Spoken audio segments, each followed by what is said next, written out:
নমস্কার বন্ধুরা, কেমন আছো তোমরা? আশা করছি ভালো আছো, আমিও ভালো আছি। তো নিয়ে আসলাম আজকে একটা রেসিপি। যাই হোক, ঘরে যাই রান্না করি, তোমাদের সঙ্গে একটু শেয়ার করলে ভালো লাগে, তাই ভাবলাম একটু শেয়ার করি। তো মাছ রান্না করবো আজকে, তাই ভাবলাম তোমাদের শেয়ার করে দিই। একটু ভালো লাগে। যাই রান্না করি না কেন তোমাদের সঙ্গে শেয়ার করতে খুব ভালো লাগে, তাই যাই রান্না করি টুকিটাকি সেটা তোমাদের সঙ্গে শেয়ার করার চেষ্টা করি আর কি। তো মাছ রান্না করবো ভাবছিলাম, সেই মাছটাকে নুন হলুদ দিয়ে মাখিয়ে নিলাম। হ্যাঁ, মাছ যাই রান্না করো বেশিরভাগ মাছের ভেজেই রান্না করতে হয়, তাই না? তো সেই সেম নুন হলুদ দিয়ে মাছ মাখানো ভাজা আর কি। তো মাছটা যাই হোক একে একে সবগুলো ভেজে নিলাম। সবগুলো মাছ এখন রান্না করবো না আমি, একটু দুপুরবেলা রান্না করবো, একটু রাত্রেবেলা রান্না করবো, কারণ অনেকগুলো মাছ তো এতগুলো লাগবে না, তার জন্য ভাবলাম যে অর্ধেক রান্না করবো। তাই যাই হোক সবগুলো ভেজে রাখবো, রাত্রেবেলা যাই রান্না করে করবো। তো আজকে ভাবলাম একটু সরষে দিয়ে রান্না করবো মাছটা।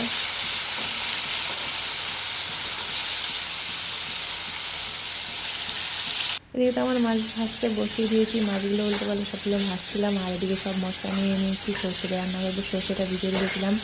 পেঁয়াজ, কাঁচা লঙ্কা, জিরে, টমেটো আর হালকা 2-3 কোয়া মতন রসুনটা বেশি দিইনি, হালকা একটু দিয়েছি। তো মশলাটা পেস্ট করে রেখে নিলে এদিকে কারেন্টটাও অনেক ডিস্টার্ব হয় না, কখন দরকার হলে তখন থাকে, কখন না চলে যায়, তাই তাহলে মাছটা ভাজতে ভাজতে আমি মশলাটাও রেডি করে নিই। দিয়ে আমার মাছ ভাজা হয়ে গেছে, মানে অনেকগুলো মাছ তো 2-3বার দিয়ে ভাজতে হবে, তো অর্ধেক মাছ ভাজা হলো।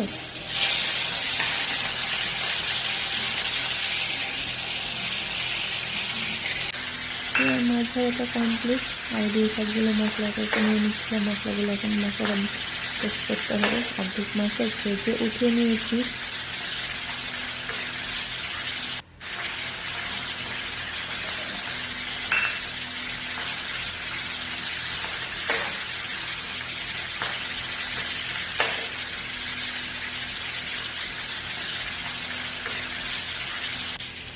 এদিকে আমার মশলা একদম পেস্ট হয়ে গেছে, দেখতে পাচ্ছি। সর্ষেটা একটু ভিজে রাখলে আর কি ভাজাটা ভালো হয়, মানে পেস্ট করাটা ভালো হয় আর কি।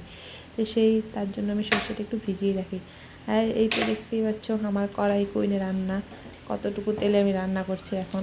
আগে তো অনেকটা তেল দিতাম রান্নাতে, আর এখন খুব কম তেলে আমার রান্নাটা হয়ে যাচ্ছে। মানে যতটা তেল দিচ্ছি তেলে হচ্ছে খাবারটা আর কি। তো খুব সামান্য তেল, 1 চামচ মতো তেল হয়েছে হয়তো। জিরে ফোড়ন আর একটু কাঁচা লঙ্কা, মানে কাঁচা পেঁয়াজ। মানে পেঁয়াজটা সেরকম কালো করে কিংবা লাল করে ভাজবো না, হালকা একটু ভাজা করবো পেঁয়াজটা। সর্ষেতে পেঁয়াজটা একটু হালকা করে ভাজলেই ভালো লাগে।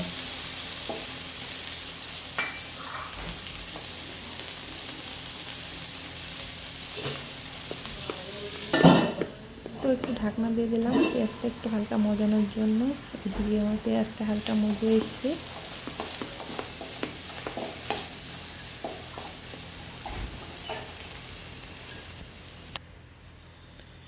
তারপর দিয়ে দিলাম লবণ, স্বাদ মতো লবণ, তারপর হলুদ দিয়ে এখন একটা হালকা ভাজতে হবে।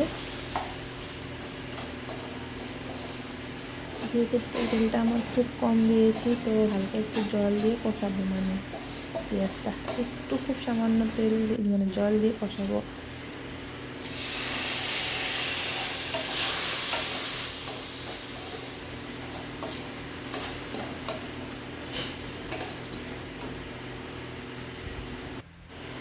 এদিকে পেঁয়াজটা মজে এসে হলুদ লবণ দেওয়া, তারপর দিয়ে দিলাম মশলাটা, যতটা মশলা পেস্ট করে রেখেছিলাম।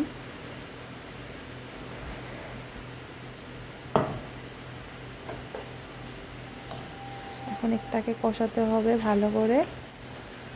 আমি অনেকটা মানে খুব কম আজে মানে এটাকে কষাতে হবে। এখন সর্ষেটা অনেকটা টাইম নিয়ে আমি সর্ষেটা কষিয়েছি, একদম জল জল ছিল না, সর্ষেটা একদম শুকিয়ে দিয়েছি একদম, মানে আঁচ কমিয়ে অনেকটা টাইম নিয়ে আমি কষিয়েছি সর্ষে আর মশলাটাকে। এদিকে দেখতে পাচ্ছ না, একদম পাক এসে গেছে, মনে হচ্ছে সর্ষেটা ভালো মতন কষানো হয়ে গেছে। আর এখন ঝোল দেওয়ার পাল্লা আর কি। প্রায় অনেকটা মানে কষানো হয়েছে, তার জন্য হালকা একটু জল দিয়ে নাড়িয়ে নিলাম, না হলে সর্ষেটা মানে গোটা গোটা হয়ে যায়, তাই হালকা একটু জল দিয়ে একটু তারপর আবার একটু জল দিয়ে দিলাম। একদম ঝোলের জন্য পারফেক্ট জল হয়ে গেছে। আর মাছটা এই যে ঝোলটা একটু টকবক করে হচ্ছিলো, তারপরে দিয়ে দিলাম মাছটা, যতটুকু লাগবে আর কি এখন ততটুকু মাছ দিয়ে দিলাম।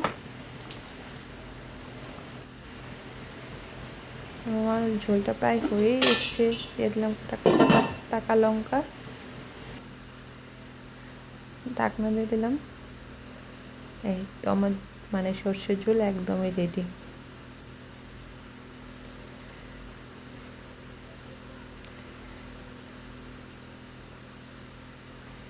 সবজির ঝোল একঘেয়ে ঝোল আর কত খাবে, তাই ভাবলাম একটু সর্ষে দিয়ে রান্না করবো আজকে।